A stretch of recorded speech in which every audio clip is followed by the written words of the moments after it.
welcome you to our Committee of the Whole meeting here, calling to order at 6 p.m. in Council Chambers. We do have remote electronic attendance needs today. I would like to make a motion to approve the remote electronic attendance of Alderperson Debbie Murphy at the Committee of the Whole and City Council meeting of July 9, 2024, due to personal illness. Second.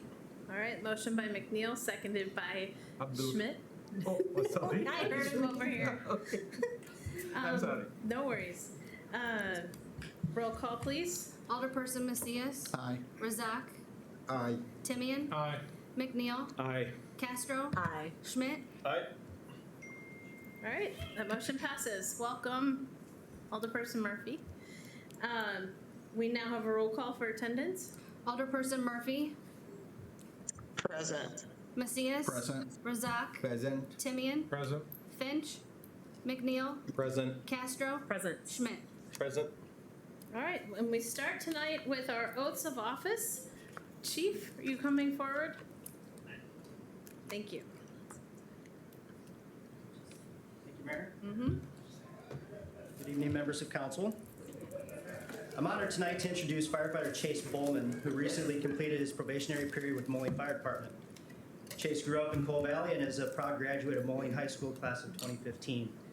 After graduating high school, he furthered his education by earning an associate degree from Scott Community College in 2018.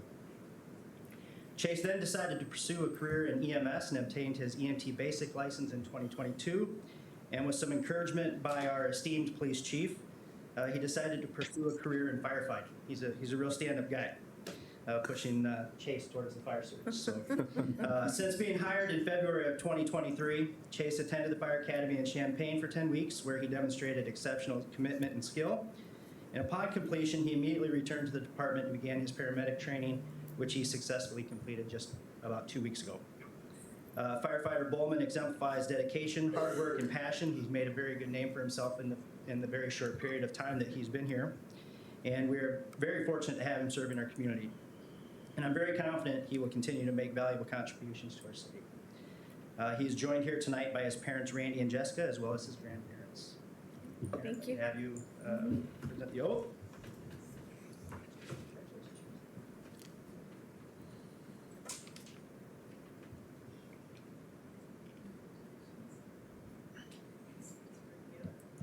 If you'll raise your right hand and repeat after me. I, Chase Bowman, I, Chase Bowman, having been duly appointed having been duly appointed to the rank of firefighter paramedic to the rank of firefighter paramedic of the Fire Department for the City of Moline, Illinois, of the Fire Department of the City of Moline, do solemnly swear do solemnly swear that I will support the Constitution of the United States that I will support the Constitution of the United States and the Constitution of the State of Illinois, and the Constitution of the State of Illinois, and will strictly adhere to the laws of the State of Illinois and will strictly adhere to the laws of the State of Illinois and the City of Moline, and the City of Moline, and that I will faithfully discharge the duties and that I will faithfully discharge the duties of firefighter paramedic of firefighter paramedic for the Fire Department for the City of Moline, Illinois, for the Fire Department for the City of Moline, Illinois, according to the best of my ability. according to the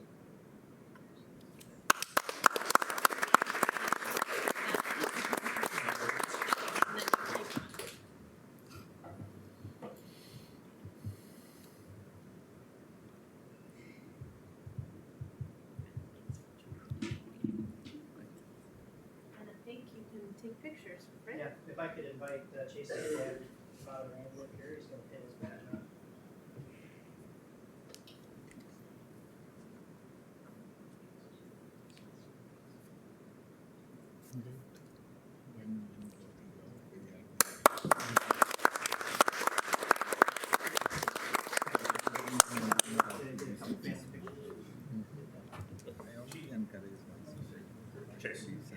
Yeah. Congratulations. Congratulations, welcome aboard. Congratulations. Congratulations. Congratulations. Thank you. Front and center here.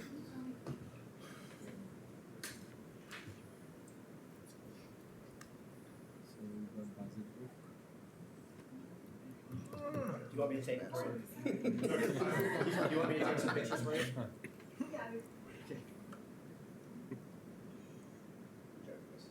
Reference?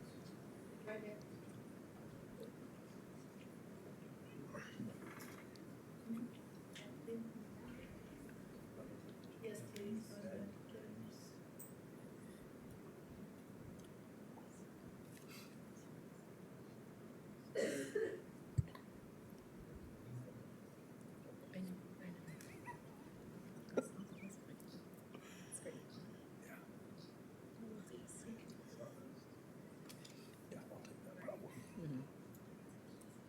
Now, Chief, you're up.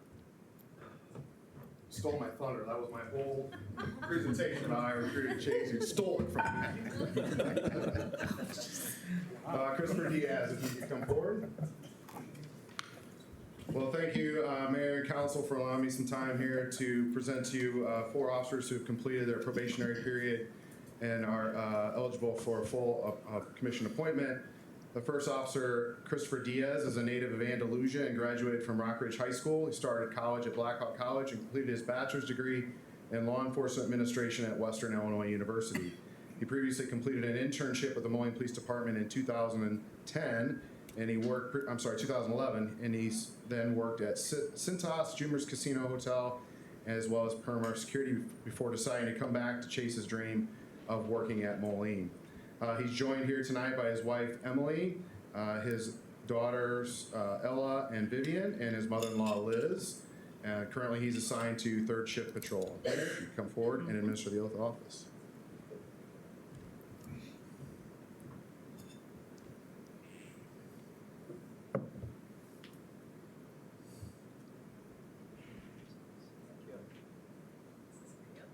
You raise your right hand and repeat after me, please. I, Christopher Diaz, I, Christopher Diaz, having been duly appointed having been duly appointed as a police officer as a police officer for the city of Moline, Illinois, for the city of Moline, Illinois, do solemnly swear do solemnly swear that I will support the constitutions of the United States that I will support the constitutions of the United States and the state of Illinois, and the state of Illinois, will strictly adhere to the compiled statutes of the state of Illinois, will strictly adhere to the compiled statutes of the state of Illinois, the Moline Code of Ordinances, the Moline Code of Ordinances, and any Illinois rules of professional conduct and any Illinois rules of professional conduct applicable to police administration, applicable to police administration, and that I will faithfully discharge the duties that will faithfully discharge the duties of the position of police officer of the position of police officer for the city of Moline, Illinois, for the city of Moline, Illinois, according to the best of my ability. according to the best of my ability. Again.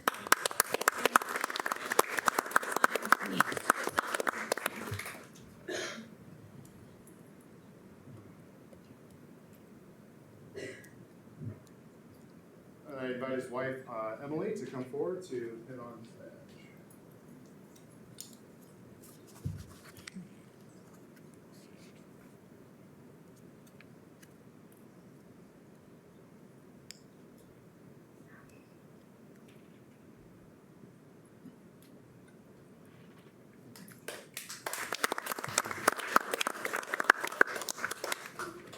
And then the family members can come forward and get a photo.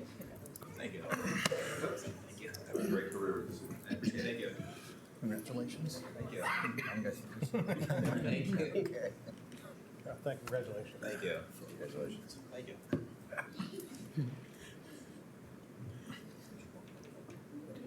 Christmas card photo. Great.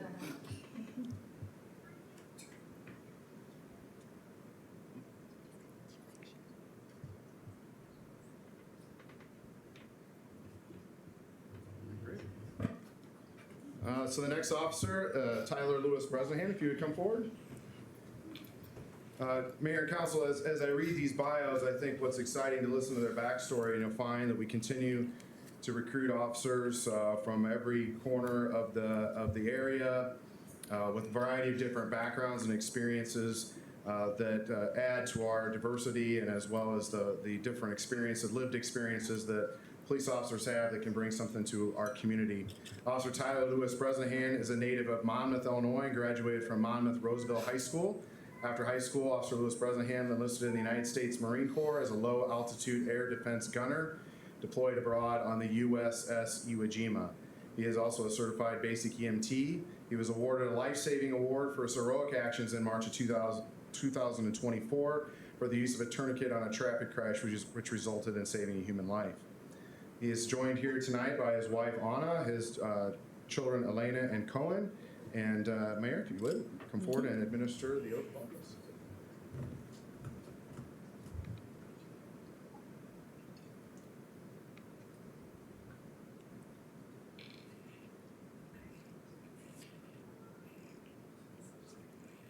You can raise your right hand and repeat after me.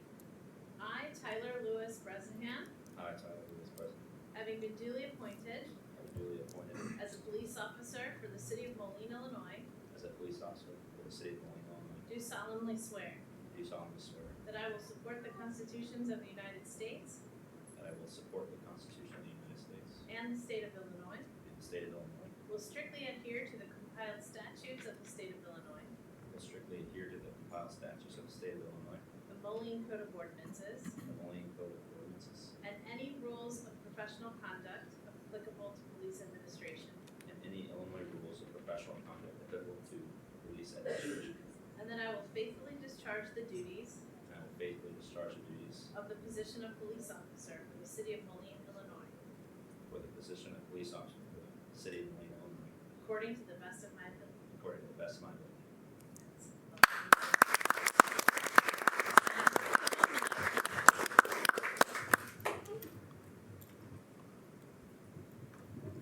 And invite his wife, Anna, to come forward to pin on his badge.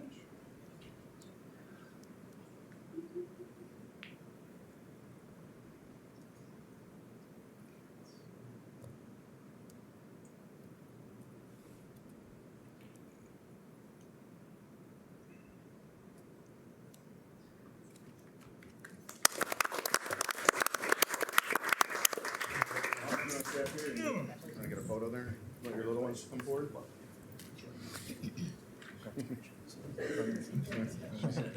He's happy. Congratulations. Congratulations.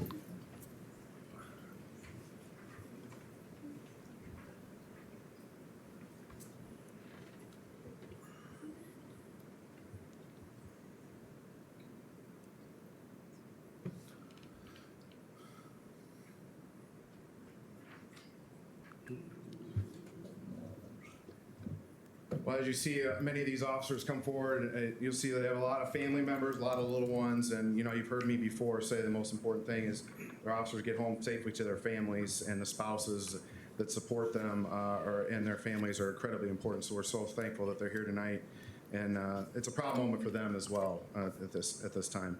Rory Mannion, if you would come forward. Officer Rory Mannion is a native of Tennessee, graduated from Roseville High School in Clarksville, Tennessee. He moved to Illinois in 2004, graduated from Western Illinois University with a Bachelor of Science degree in Geography. Officer Mannion is a 14-year veteran of the Illinois National Guard, where he holds the rank of captain. He was previously deployed to Ukraine in 2020, where he previously worked for LensCrafters, Method Electronics, and Prairie Hills Forestry. He's here joined tonight by his wife Felicia, daughter Margot, mother-in-law Melody, and father-in-law Herman. Mayor, if you would administer the oath of office.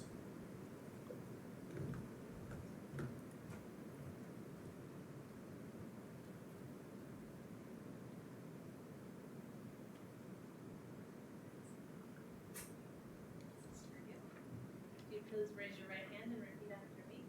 I, Rory Mannion, I, Roy Mannion, having been duly appointed as a police officer having been duly appointed as a police officer for the city of Moline, Illinois, for the city of Moline, Illinois, do solemnly swear do solemnly swear that I will support the constitutions of the United States that I will support the Constitution of the United States and the state of Illinois, and the state of Illinois, will strictly adhere to the compiled statutes of the state of Illinois, will strictly adhere to the compiled statutes of the state of Illinois, the Moline Code of Ordinances, the Moline Code of Ordinances, and any Illinois rules of professional conduct applicable to police administration, and any Illinois rules of professional conduct applicable to police administration, and that I will faithfully discharge the duties and that I will faithfully discharge the duties of the position of police officer for the city of Moline, Illinois, of the position of police officer for the city of Moline, Illinois, according to the best of my ability. according to the best of my ability.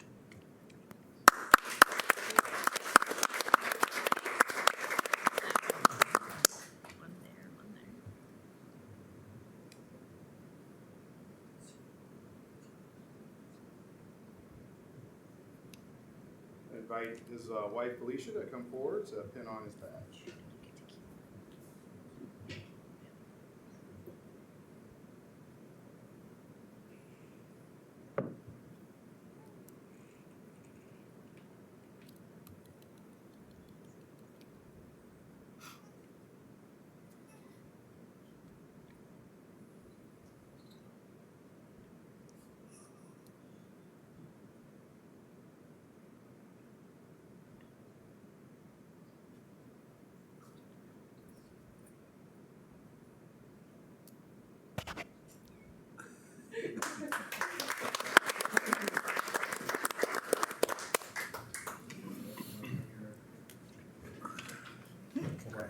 Bring your family members forward. Congratulations. Congratulations. Oh, cutie.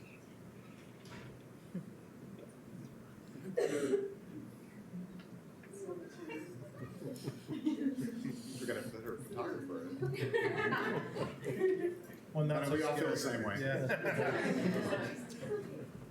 Officer Megan, I missed your daughter.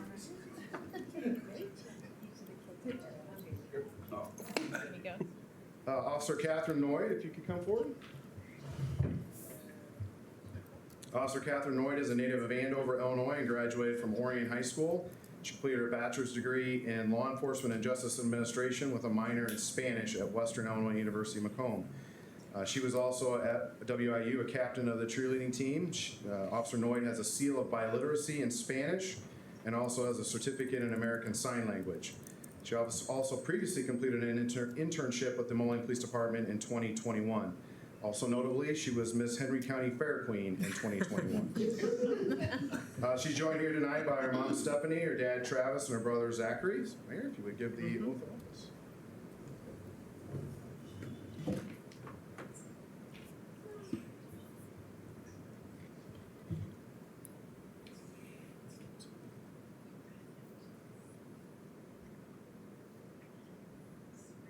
Raise your right hand and repeat after me.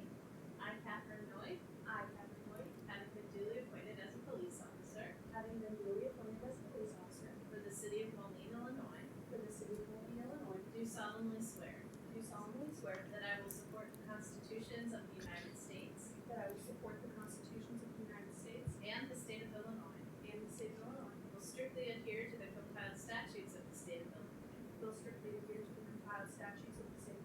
the Moline Code of Ordinances, and any Illinois rules of professional conduct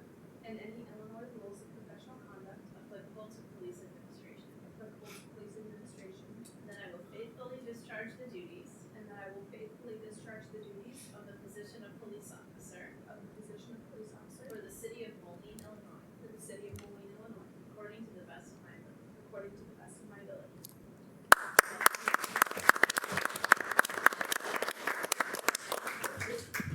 It's premature. Right.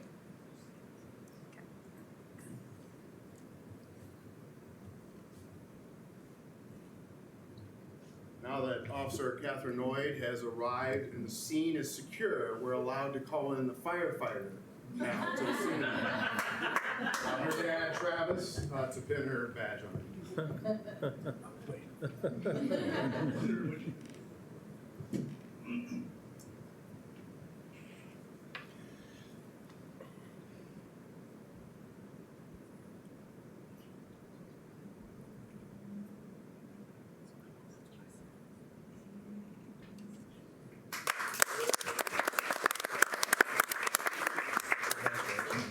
Congratulations and thank you. You helped me with that one day. Your first Do time. it, Alvaro? You're gonna do it? Well, this is an accident. She came to see you. I think it's her first day. I almost did it. Picture.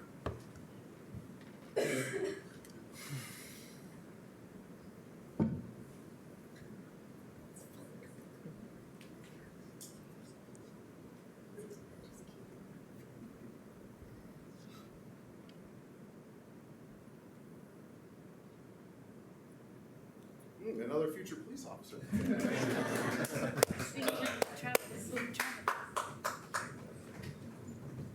Maybe he can. That's all I have. Thank you. Okay. Thank you very much, chiefs. Our next item of business, our board appointments. I'm happy to say we've been able to find two quality representatives of the community to serve on the Moline Park Board for a full 5-year term. The first is the mayor's appointment of Thomas Schwartz to the Moline Park and Recreation Board for a full 5-year term to expire May 31st, 2029. He is here, right back there if you'd wave. Proud volunteer with both Moline football and Moline baseball, correct? Youth programs, right? Thank you for joining that important group. And the mayor's appointment of Betsy Greenlee to the Moline Park and Recreation Board for a full 5-year term to expire May 31st, 2029. Any questions? Seeing none, we'll move to our first presentation. 6.1, Meritorious Achievement Award to Detective Michael Griffin and Detective Brett Koff. Chief. Thank you, Your Honor. I think it's important to do public recognition of police officers in our department that serve this community day in and day out and do just a phenomenal job for our community. It's very difficult to celebrate law enforcement success because it often revolves around tragedy.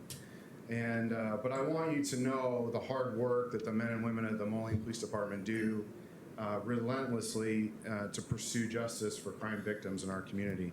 And so if I could have Detective Koff and Detective Griffin come forward.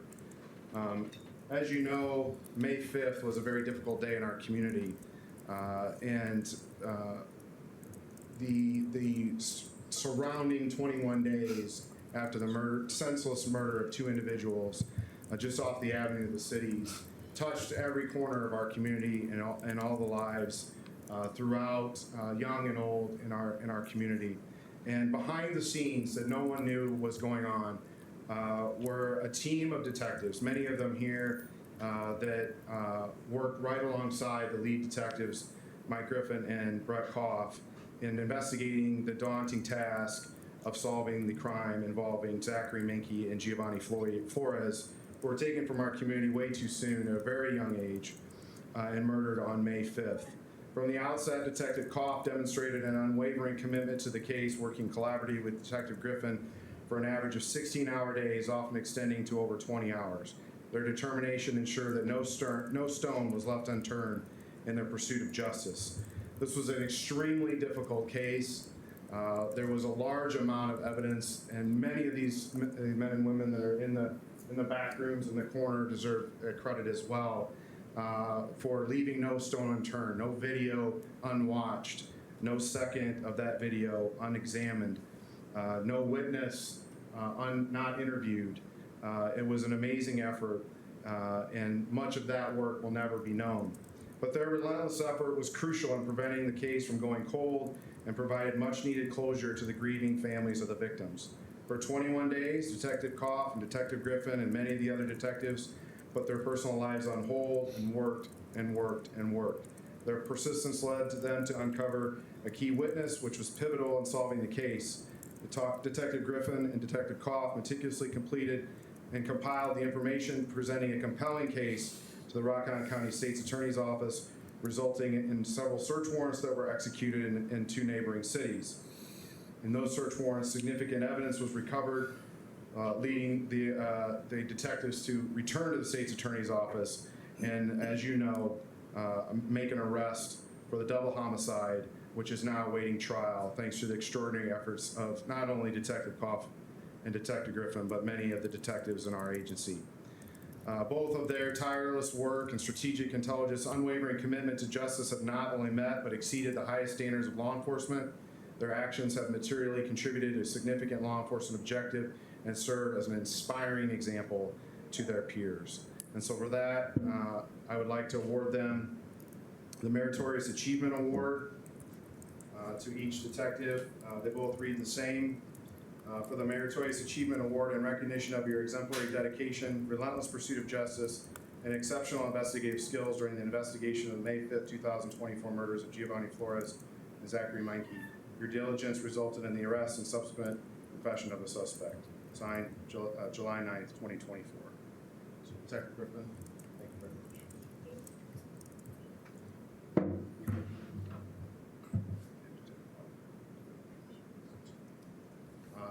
Along with that, and I know those of you that have been on council for a little while have seen people appear, and Detective Griffin and Detective Koff have served with distinction many times, but we add a meritorious achievement ribbon on their uniforms. They're ones that they're a little bit more dressy than the ones that the officers wear on a day-to-day basis, but these signify the meritorious achievement that they've completed in their career. So I'd also like to award those for you to wear proudly. Thank you very much. Thank you for the time, and congratulations to the entire detective division for their hard work.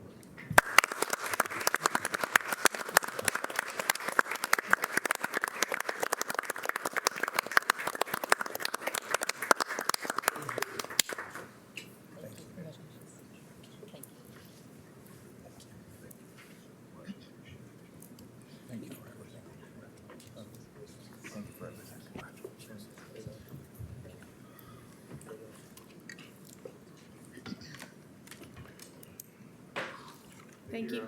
Thank you very much, everyone. We'll move to item 6.2, July 2024 Neighbor of the Month Awards. Ms. Whitley is entering with our awardees.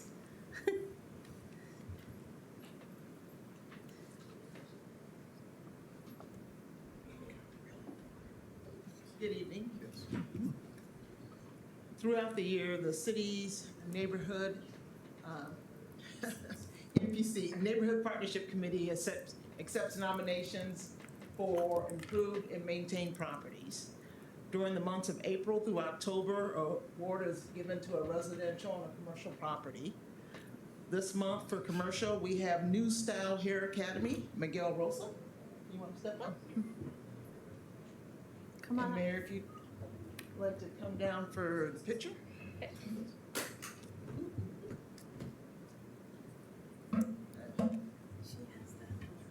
Yeah. Miguel has a couple businesses in Moline, if you're not familiar with them. He's been around for what, about 20? Since about 2008. Yeah, so we congratulate him on the improvements. He moved into that building, what, about a year and a half ago? Yeah. Okay. It's gone by kind of quickly. Definitely. Okay. Well, if you want to step up for a picture with the mayor. Camera ready? Thank you. Oh, that will probably be a good thing. Thank you, Mayor. Thank you.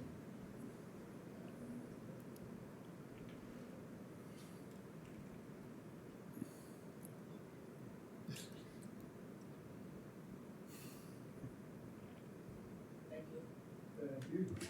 Thank you. Thank you so much.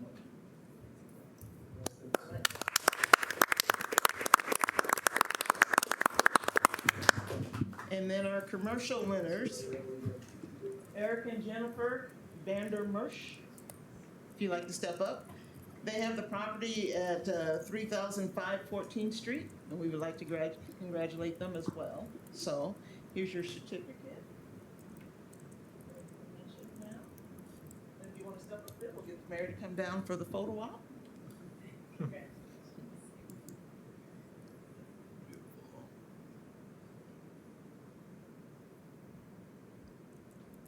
Again, congratulations, thank you.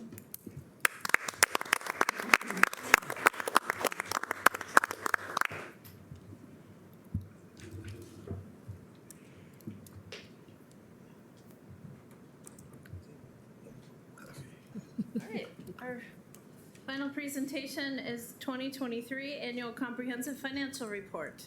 Turn things over to Lori. Thank you, Your Honor. Carol was disappointed she couldn't make it tonight. She wasn't feeling too well. Our auditors, Baker Tilly, have sent a representative tonight who will be presenting a higher level overview of the 23 comprehensive report. As you remember, Carol did a lower level review on all the funds during a previous CIP meeting. And so I'll turn that over to Mike. All right. Thanks, Lori. Can you guys hear me okay? Yes, and we can hear you well. Thank you so much. Excellent. So tonight I have to present you the results of the 2023 financial statement audit for the city of Moline. As Lori mentioned, with Carol going over some of the finer details previously, I'm going to keep my comments short and summarized and to the point. But obviously, if you have any questions as I'm speaking, please feel free to interrupt as I go through. Before I do get started, I first want to thank Carol and Lori. Without their hard work and the effort they put in during the course of the audit process, we're not able to do our job effectively or to hit our timelines for issuance in accordance with the various state and federal statutes. So I just want to thank them for all their responsiveness and their ability to prepare clean, accurate information for us to work with, allowing us to do our job for you and present these reports this evening. So I'm going to run through each of the various reports that we issue as part of the audit process. The first is obviously the big one, the annual comprehensive financial report. That represents the city's complete financial results for the year ended December 31st, 2023. That report, all but about 3 pages of that, represent your numbers, your information you're presenting to users of financial statements, whether it be bondholders, the public, or for your own purposes. The 3 pages that come from us are the independent auditor's report, and that is where we indicate the level of comfort and assurance we are able to provide over the information presented in the financial statements. This year, as in prior years, we are able to provide you with what's called an unmodified opinion, which is the highest level of assurance we can provide on the financial statements. What that means is not that we look at every single dollar to the penny or even to $100, but that information is material accurate, meaning that you can use it and rely upon it to depict an accurate picture of where the city's financial health is as of December 31st, and also that the activity and the operational and financial activity during the year is representative of what happened during 2023. So it is the highest level of comfort we can provide in accordance with our standards. We beat up the numbers pretty good to get to that level and provide that comfort. I think if it's obviously a larger report, there are any sections that you should prioritize reading through instead of looking through everything, unless you're really excited to read it from cover to cover. The management discussion and analysis and the transmittal letter are kind of your 2 high-level summaries of what happened during the year. I view them as tandem documents. The MD&A, as you refer to it, the management discussion analysis, represents kind of the financial highlights of the year that hit the kind of the high points of what took place, as well as the transmittal letter presenting some greater context outside of the actual financial numbers. So between the 2 of those, you're able to really get a good picture and hit a lot of the high points of what took place during 2023. So if you were to prioritize looking at one section, I recommend reading through those 2 pieces. In lieu of looking at all of the nitty-gritty detail of the report in its totality. Some other reports outside of the annual comprehensive financial report that we issue. One of them is what we call the TIF compliance report. In accordance with state statutes, we are required to evaluate the city's compliance with really the various laws related to TIFs, in particular related to the spending of TIF dollars, and ensuring they are spent in accordance with state statutes. We're glad to report with that opinion, we're able to give a clean opinion, and it has been submitted to the state as required. Additionally, we issue a single audit report, which is our deep dive into federal spending. We conduct this every year. This year, the program we identified as needing to be tested was your ARPA funding for the coronavirus state and local fiscal recovery funds. It represents about $2.7 million of a total of $4.4 million in federal spending during 2023. So it's the majority of your spending in 2023. We do a dive not only into what the funds were spent on, but ensuring that you are complying with the various rules that the federal government sets out for its award programs. Ultimately, we're able to provide a clean opinion not only to indicate that the city was compliant with all those rules and regulations the federal government sets out, in this case, U.S. Treasury for this program, but also that you have processes and controls and infrastructure in place to ensure that you remain in compliance going forward.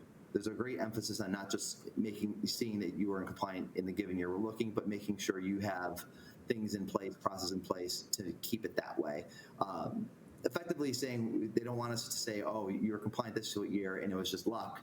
they want to make sure you're able to keep it going forward so that as you continue to receive and spend federal awards, they're comfortable that that money is being properly administered. So getting a clean opinion there is a great mark with no findings we noted during our testing. In addition, in that report, there's actually 2 opinions. In addition to our testing over the federal award, there's what's called a government auditing standards opinion.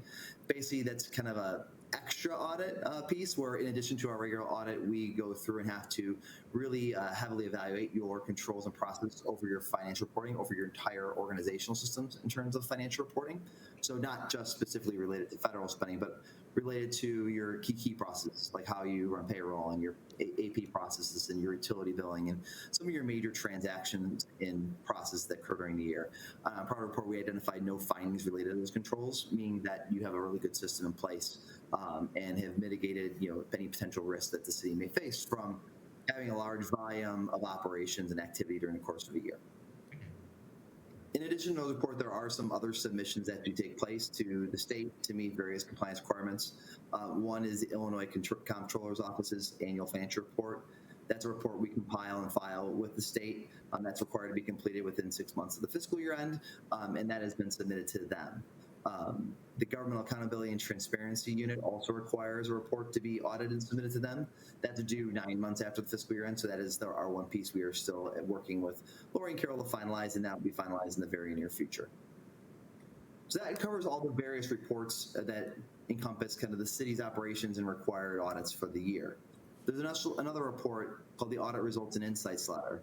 So while those other reports, it depict the various pieces of financial information of the city, the audit results letter is a communication from us as the auditors to you as the governing body. And it encompasses a large array of various communication requirements we have to meet every year. The good thing about this letter, I always say, is that if it's boring, that means it's good. You don't want anything exciting or interesting or meaty in there. When it's boring, which your letter is, that means things went well. That means we had no major findings related to your processes or significant risks we identified during the audit. It means the audit went on in accordance with our plans and our expectations. We had no disagreements with management, no major issues related to fraud or other risks or errors that we identified during the process. So I'm glad to report in that letter, as you read it, it's a lot of this didn't happen, we had no issues, and that's a great thing. That is not always the case. So if you want a little light reading, that letter is nice and clean and presents the fact that really the audit went smoothly from start to finish this year. In addition, that letter includes some required communications for next year's audit. And I always want to remind you as a governing body, as the council, that ultimately while we work with Carol and Lori on a day-to-day basis, we work for you as a council. You're the ones who hire us. You're the ones who engage us to do this work and to complete these audits and issue these reports for the city. So if at any time you have any questions or concerns or things you'd be curious about, we're always available to throughout the course of the year. There's a million different ways they can get a hold of me or any of our team members if you have any questions or would like to talk to us about any matters. So that completes my prepared remarks. Does anybody have any questions? Thank you for the clarity. And thank you for the work with our staff, from our staff and with our staff that I know we felt confident after I think you said lower level dive or the deep dive that we did back in June. So thank you for that. Anything from staff? I'd just like to compliment Carol and Lori and their entire staff for the effort that they've put out through thick and thin, up and down this year. It's been a tough year for finance, and I want to take my hat off to them because they deserve all the credit for holding our financial systems together and ensuring that the needs of all departments, across all departments, have been met, and at the same time, not missing a beat and ending up with a clean financial report for 2023, which will, just as it's a continuing story of this finance department. It's an award-winning department, and it should be complimented and recognized. Thank you. So thank you for your effort. Thank you. All right, thank you so much. We'll move to our next agenda item. Thanks for joining us tonight. Our agenda item is a proclamation from Eric Griffith, Director of Parks and Recreation, to declare the month of July 2024 as Park and Recreation Month. Would you like to speak, to it. Yes, real quick. For nearly 40 years, we have celebrated the Parks and Recreation Month in July to promote a strong, vibrant, and resilient communities through the power of Parks and Recreation. This month is dedicated to recognizing and celebrating more than 160,000 full-time Parks and Recreation professionals, along with hundreds of thousands of part-time and seasonal and volunteers who help maintain our our country's local, state, and community parks. This year's National Parks and Recreation theme is Where You Belong. Celebrating the many ways Parks and Recreation professionals across the country foster a sense of belonging in their community by providing welcoming and inclusive programs, essential services for all ages and abilities, safe and accessible spaces for building meaningful connections. So this Parks and Recreation Month, let's unite and uplift the many reasons why local Parks and Recreation truly embodies the a census of belonging. Together, we can demonstrate why these spaces are where you belong. Thank you, Mr. Griffith. I'm happy to read this proclamation, which reads, whereas parks and recreation facilities and programs are an integral part of communities throughout this country, including Moline, and whereas parks and recreation promotes health and wellness, improving the physical and mental health of people who live near parks, and whereas Parks and Recreation encourages physical activities by providing space for popular sports, hiking trails, swimming pools, and many other activities designed to promote active lifestyles. And whereas our Parks and Recreation are vitally important to establishing and maintaining the quality of life in our communities, ensuring the health of all citizens, and contributing to the economic and environmental well-being of a community and region. And whereas Parks and Recreation programs increase the community's economic prosperity through increased property values, expansion of the local tax base, increased tourism, the attraction and retention of businesses, and crime reduction. And whereas Parks and Recreation areas are fundamental to the environmental well-being of our community. And whereas our parks and natural recreation areas ensure the ecological beauty of our community and provide a place for children and adults to connect with nature and recreate outdoors. And whereas Moline recognizes the benefits derived from parks and recreation resources, now therefore, I, Sangeetha Rayapati, Mayor of Moline, do hereby proclaim July 2024 as Park and Recreation Month. Congratulations. Would you like to come with us? Thank you for your work, Eric. We can give him a hand.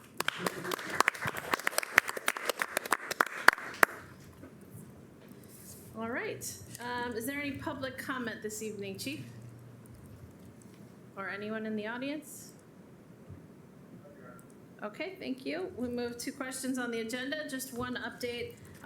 Granicus appears to have turned some things around from what we're used to seeing. So you'll see that the non-consent agenda resolutions appear before the consent agenda this time through. Just happened. Thought I'd point it out since it's not our norm. All right, Committee of the Whole agenda items. We have 10.1, a resolution approving the quotation from APG Neuros for the sole source repair and reinstallation of 2 high-speed turbo blowers at the North Slope wastewater treatment plant for the amount of $53,625, and authorizing the Director of Utilities to execute any necessary documents related to this work. Mr. Vitas. Yes, Madam Mayor, members of the council, we had 2 of the blowers, turbo blowers, actually fail at the plant. There are more than 2.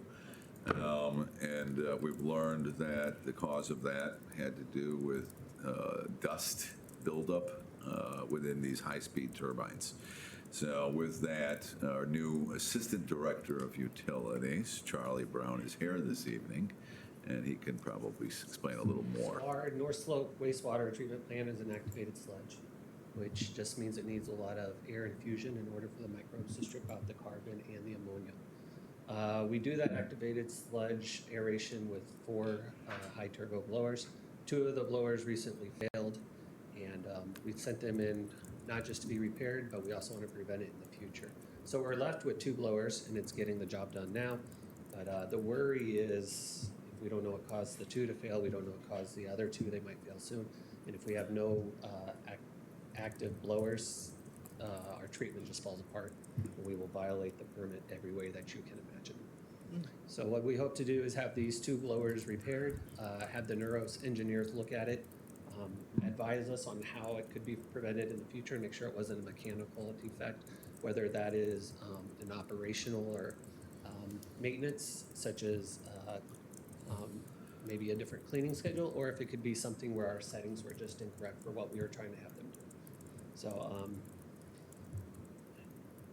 we hope that what they tell us we'll be able to put into place and save the other two. Not that we're having any problems with them. Thank you. Thank you. Is there a motion? Motion to approve. Second. Motion by Castro, seconded by Razak. Discussion? So in that examination, you're also looking at just human failure as well, in case there are other procedures we can make sure, once we know what caused it. We will, whatever the engineers, Okay. they're the experts, they'll tell us. Procedure or product or something, Or both. or both. Or Okay, both. that's what I'm after. Thank you. Anything further from the council? Hearing none, roll call, please. Alderperson Murphy. Aye. Macias. Aye. Razak. Aye. Timian. Aye. McNeil. Aye. Castro. Aye. Schmidt. Aye. All right, that motion passes. Item 10.2, an ordinance approving a preliminary/final development plan for a planned unit development site and rezoning from B3 Community Business District to B3 PUD for an approximately 11.85 acre tract of land commonly known as 4902 to 5000 Avenue of the Cities. Thank you, Your Honor. Mhm. And David's just putting a couple slides up here for you. I don't have a presentation today, but I just want to show a couple slides of what we're talking about here. So this would be a PUD rezoning for the former Kmart at the corner of 53rd Street and Avenue of the Cities. This is the site here on the screen here. So it's about almost 12-acre site, currently zone B3. And like I said, the rezoning request is go to a B3 plan unit development. So a PUD rezoning is intended for a situation where the applicant needs flexibility, zoning flexibility, and then the city requires kind of a higher set of amenities that go along with that. That's the idea of a plan unit development. In this case, the applicant is asking for some zoning flexibility for a couple land uses, those being the outdoor display of some of the U-Haul trucks and trailers that they have there, and then the personal storage, which would be a lot of times referred to as mini storage. In this case, it's happening inside the building. And you'll see when we get to the site plan that they are proposing, this is the site plan here along with the landscaping, but I don't know if I have a pointer on this, but to the map you're looking at, to the left of it, in front of the building, up against the, to the left there where you see kind of that buffer yard of trees that's up against the residential there. Those two longer areas that don't look like parking, those would be two buildings that would be built in the future, and that's what this this zoning will give them the ability to do that. They will have to come down, pull building permits, get a drainage permit, get all the permits that go along with your building permit. But that's included with this, and like I said, only other thing different from a typical B3 zoning would be the fact that they would be able to do mini storage, as well as have the sales and the display of outdoor display of things that they're selling out there, those vehicles that they're selling. So. Four real things that come along as far as the amenities that are coming along with this. You're seeing the landscaping plan here. This would be installing $200,000 worth of landscaping. I've never seen that much landscaping on a property, and it's really driven by all the paved area that's here, right, and the size of the building. And the fact, I guess, also that I didn't point out that we have residential, we have homes to the west, and so a buffer yard is required between the B3 zoning and the R2 zoning. So they would also include a future retail development pad, which is up there to the north along Avenue of the Cities.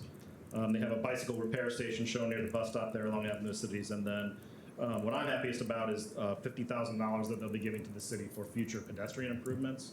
I live a few blocks from Avenue of the Cities, taking my kids there to school. I can just tell you, it's like, I know it's something that you're already addressing through your plans and through, we're going intersection by intersection, but it'd be nice to have $50,000 extra when we get to this intersection to help us with that too. So.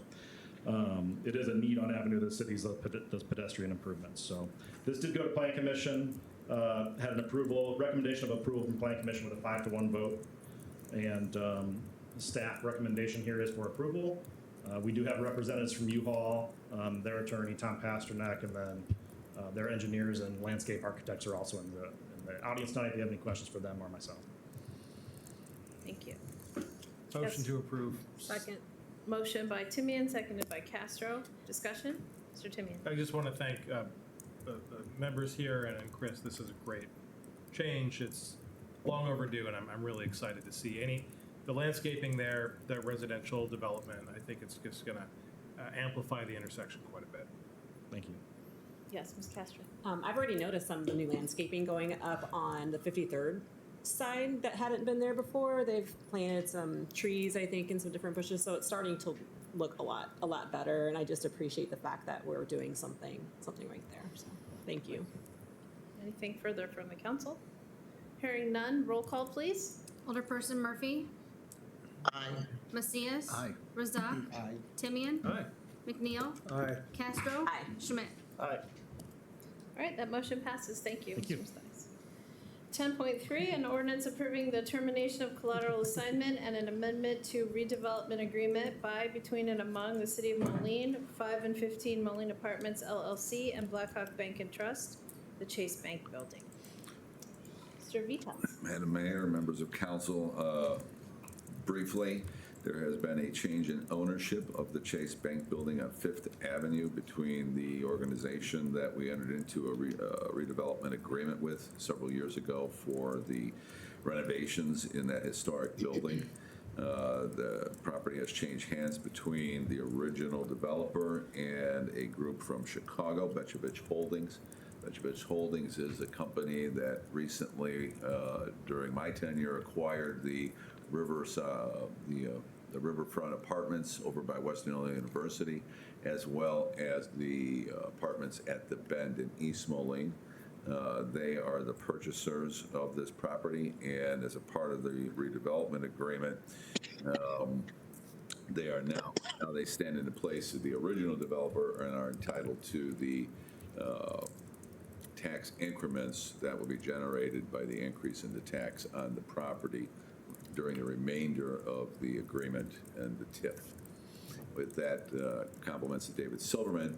We took the lead on this complicated matter and ushered it through their attorney as well as the Blackhawk Bank and Trust. Did I leave anything out, David? You did great. Well, thank you. Thank you. Is there a motion? Motion to approve. Second. Motion by Schmidt, seconded by Razak. Discussion? Thank you for keeping an eye on the details of these development agreements, because we need to do that. You're welcome. Thank you. Anything further from the council? All right, seeing none, all in favor, excuse me, roll call, please. Alderperson Murphy. Aye. Macias. Aye. Razak. Aye. Timian. Aye. McNeil. Aye. Castro. Aye. Schmidt. Aye. All right, that motion passes.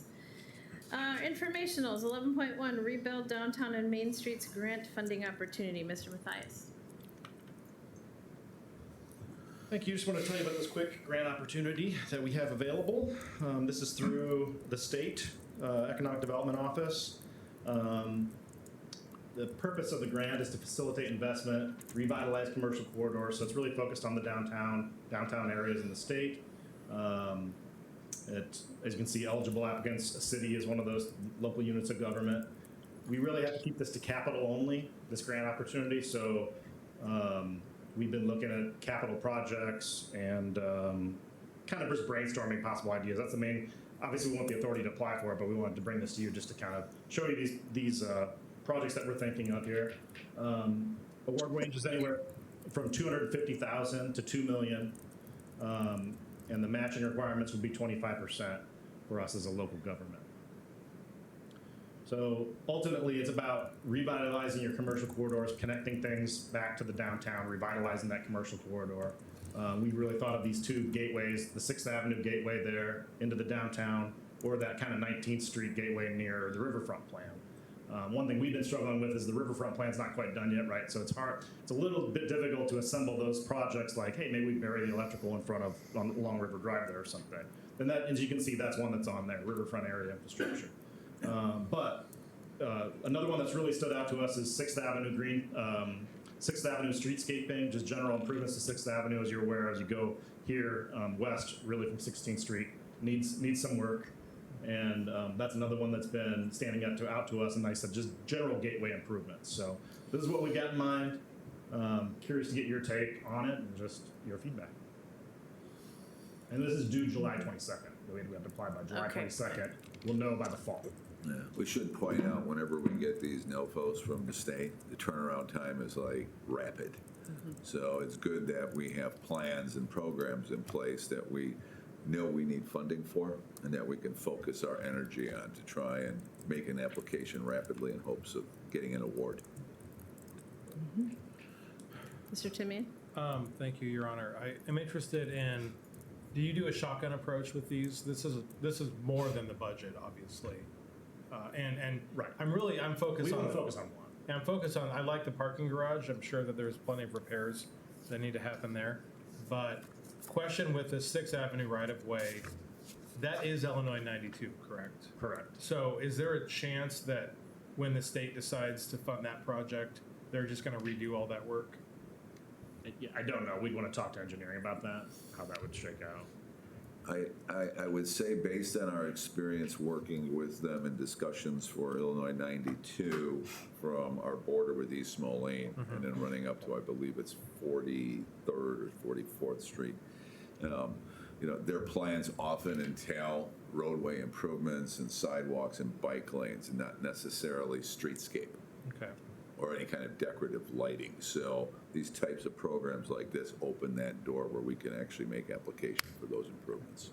Thank you. That's the only distinction I would draw. It's a good question because when I mentioned it to the city engineer, he did point out to us, look, we got to make sure we can process whatever it is we're applying here for. So, because we do have some more requirements, a lot of requirements, honestly, with some of these, with the state and federal money. Yep. Yes, Mr. Schmidt? Yeah, I think your approach of saying, like, look at something that's not going to run into a problem when we're going to be redoing that riverfront master plan, that makes sense. Much as I'd love to say, let's put this right into getting that started, that's premature, and I'd rather we'll find the next grant to help with that piece. As we look at these, which ones are we sure are not going to kind of come into that planning piece, or do we know that? Well, I'll be honest with you, the city engineer today mentioned the parking garage improvements and what's needed there, all 3 of them, and I hadn't thought of that. But it is, that's where all your visitors are going. So I have thought that one's kind of been rising up as far on the list for me too. Yes, Mr. Macias? Thank you. And also the placemaking signage, that's a discussion that's been had with Moline Center. And so I don't know if it could be tied with the parking lots beyond just fixing them up. They could have some signage there as well. And then throughout the downtown, just a thought. I know that's been a discussion before. I would weigh in and say the parking lots rise to the top as well because they are expensive to build from the get-go per space, and they are some of the last, to be maintained just because of deferred maintenance priorities, which, we don't like anyway, but it has happened in the past, and so to me, that rises up to the top. I'm seeing head nodding, but yes, Mr. McNeil and then Mr. Schmidt. I agree with that the parking garage repairs would rise to the top. About the funding source, so looking at some of these others, are they more attractive, like streetscape improvements and others versus parking garage improvements? Is the probability of the grant award? Right. So as we get closer to the deadline, that's kind of the things we'll be sorting out. The only reason I wouldn't do the parking garages probably at this point would be if we just determined that, hey, this is really not going to be eligible. We're probably not going to have a good chance of getting it if we go this route. It says capital, so you would think, okay, parking garage, that's a capital improvement. It is. So just to make, the only thing I would stress is if we get the sense that, hey, this needs to be more new construction or something, we may go the other route. But right now it sounded like that could be a pretty viable project that we could utilize this for. And I know David's got a number of things that need repair, and not just this garage here, but the others. So. Mr. Schmidt? I think I would hesitate on wanting to go down the placemaking signage route because I just think that's got to be much more tied into the larger plan downtown. I think that's what I would most like to see, but I think would be too early. Would be my fear of going down that route. I think, to me, it's that the parking garage makes sense, and then right-of-way improvements, streetscape improvements, the sort of thing that we can build that project in a way that it's not going to interfere, that could be incorporated later. It just makes the most sense, the way we're not going to do something twice. Ms. Murphy, did you have anything? I didn't want to miss you. Okay. You know, Anyone else? You got a sense of what we're looking at? I think so, yeah. And I think you'd probably agree, it's like East Moline applied for that RAISE grant, and that way, that probably is a better grant for something like the riverfront or whatever. So I think this is, Yeah, we will be looking at that for the riverfront. so we might look elsewhere with this one. But appreciate your feedback, you know kind of what we're thinking. And we'll try and get this submitted by July 27th. I might have a name for you too, for someone to talk to in DC. Does this come through DCEO or IDOT? Yes. DCEO. I will share a name to see if they have any knowledge of what is preferred to be funded. Thank you. Yep. Right. 11.2, July 2024 Status and Information Report. Mr. Vitas. Yes, I will be brief and point out that in this 37-page report, which I'm sure you would love to go through with me, that there are just a number of highlights to pull up.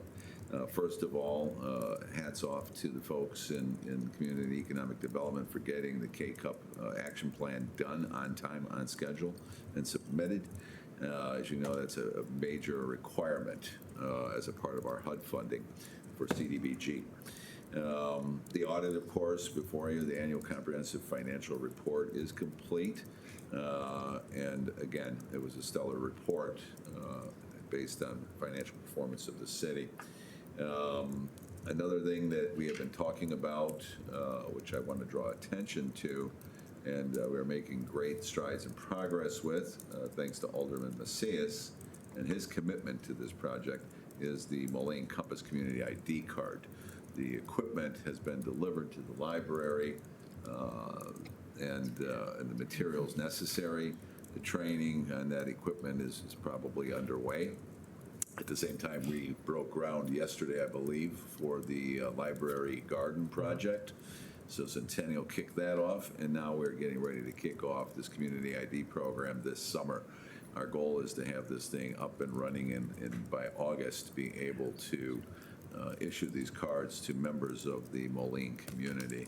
And if you've seen the card, if you haven't, the card has was designed by a local designer who also works for the chamber, somebody that Alderman Macias knows. And they did a great job with the skyline of the city of Moline as the backdrop. So just really a great moment. We've been talking about this for probably the better part of 2 years. So it goes to show things in government go slow, but they do happen. And good things come to those who wait. So we're doing really well there. And if there's any questions on the report, please, by all means, always reach out to me. And if I can't answer your question, there's a lot going on in the city. I can certainly get the answers for you. So thank you. Thank you. Any questions or comments for Mr. Vitas? Yes, Mr. Toomey. And I don't know if this is in here. It was in the report you sent us recently.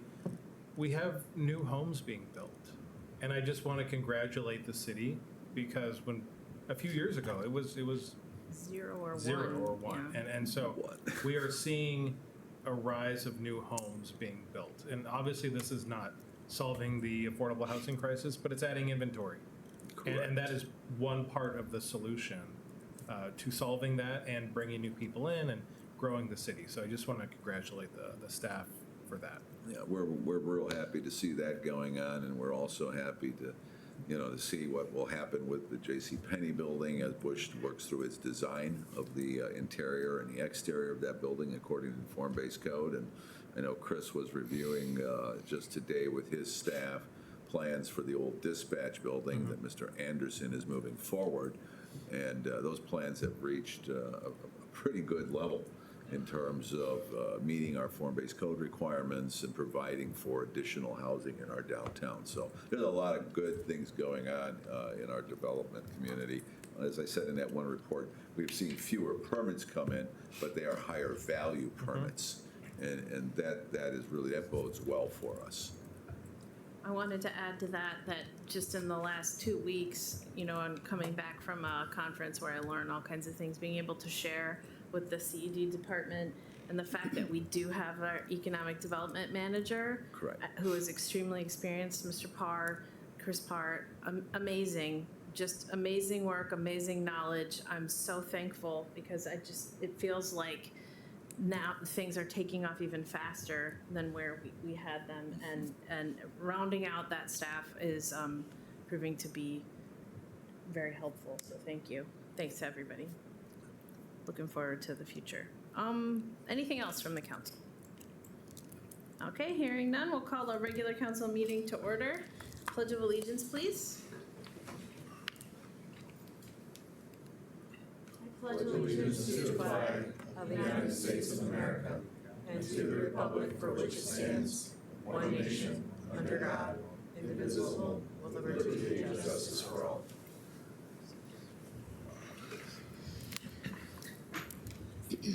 All right, Ms. Murphy, do you have an invocation? No, I don't, Chair. Okay. Roll call, please. Alderperson Murphy, Present. Macias, President. Razak, Present. Timian, Present. Finch, McNeil, Present. Castro, Present. Schmidt. Present.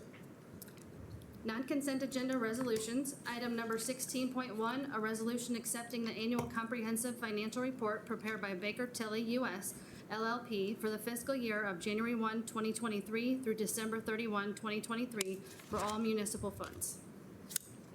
Motion to approve? Second. Motion by Timian, seconded by Castro. Discussion. Hearing none, roll call, please. Alderperson Murphy, Aye. Macias. Aye. Razak. Aye. Timian. Aye. McNeil. Aye. Castro. Aye. Schmidt. Aye. 7 ayes, no nays, and that motion carries. Your Honor, I request the approval of council meeting minutes of June 11, 2024, Committee of the Whole, Council and Executive Session meeting minutes of June 18, 2024, Committee of the Whole and Council special meeting minutes of June 27, 2024, appointments made during Committee of the Whole on July 9, 2024, and consent agenda items 18.1 through 18.6 inclusively. Motion to approve the consent agenda? Second. All right, motion by Schmidt, seconded by Macias. Roll call, please. Alderperson Murphy, Aye. Macias, Aye. Razak, Aye. Timian, Aye. McNeil, Aye. Castro, Aye. Schmidt. Aye. 7 ayes, no nays, and that motion carries, and that's all I have this evening, Your Honor. All right, miscellaneous business. If you were not aware, tomorrow we have a ribbon cutting. I'm not sure who gets what invitations for the Due-Track Credit Union on Avenue of the Cities. I believe that's 11 o'clock. That's exciting to see a modern building on the avenue. Really, really nice. So we're thankful for their investment in Moline. I will have more reports later when I go to some more board meetings. But today at the PMT, some of us heard reports from Moline Center and MCDC, Moline Community Development Corporation. I'm just really excited about what MCDC has done with their Handy at Home series. Was well received. They're really helping people to be resilient and what was the word? I'm blanking on it now, but by doing it yourself, repair, right? Self-reliant, that was the word I was looking for. And they're doing it with a lot of great partners, Jerry's Market, the Trinity Lutheran Church, and Blue Bench Workshop. So it was just really nice to see that finalized and look at how they're going to move forward. And we're going to include that information in one of the upcoming status and information reports so that those who aren't on PMT can read a little bit more about that. Okay? So, Ms. Murphy, do you have anything? No, Your Honor. All right, Mr. Macias. Nothing, Your Honor. Razak? I had ward meeting on 19th of June, and I believe it went well and it was a successful. I claim it was successful because I got a number of emails from the residents, and I am thankful to our staffs to informing well to our residents. Thank you very much. Mm-hmm. Great, thank you. Mr. Timian. I want to thank the Moline Police Department for their work on July 4th. I was near ground zero of some major, it felt like bombings, and I saw them coming out right away. And Seeing their reports afterwards is always a fun part of the year. Interested to find out that we had fewer complaints this year than last year. But overall, I think it was a very successful holiday, and people were safe. So I want to appreciate them for that. Nothing, Your Honor. Ms. Castro. Nothing, Your Honor. Mr. Schmidt. Nothing, Your Honor. Staff. Nothing, Your Honor. Alrighty then. Your Honor, I make a motion that the council convene an executive session Oh, for. wait, I'm so sorry. Is there any further public comment? I want to skip over that. Hearing none, Mr. Macias. Your Honor, I make a motion that the council convene an executive session for the purpose of discussion of pending, probable, or imminent litigation -5 ILCS 120/2C11. Is there a second? Sorry, you know what, we're not going in under pending litigation. That's going to wait. Oh, But we correct. are going in under the other one. Oh, I'm sorry. When I updated that's- that, I I updated thought it with the wrong one. Scratch that. So sorry. I thought I He's nailed like, it. never I mind. didn't want to interrupt. He was on a great roll, but All right. Your Honor, I make a motion that the council convene an executive session for the purpose of discussion of pending Personnel. personnel. personnel. It should be the very first. The first, Mhm. right there? Does that say appointment, employment? Yes. Yes, that Okay, one. sorry. Appointment, employment, compensation, discipline, performance, or dismissal of specific employees -5 ILCS 120/2C1. All right. Second. All right. Motion by Macias, seconded by Timian. Roll call, please. Alderperson Murphy? Aye. Macias? Aye. Razak? Aye. Timian? Aye. McNeil? Aye. Castro? Aye. Schmidt? Aye. 7 ayes, no nays. That motion carries. All right, thank And the you, record shows everyone. that he withdrew the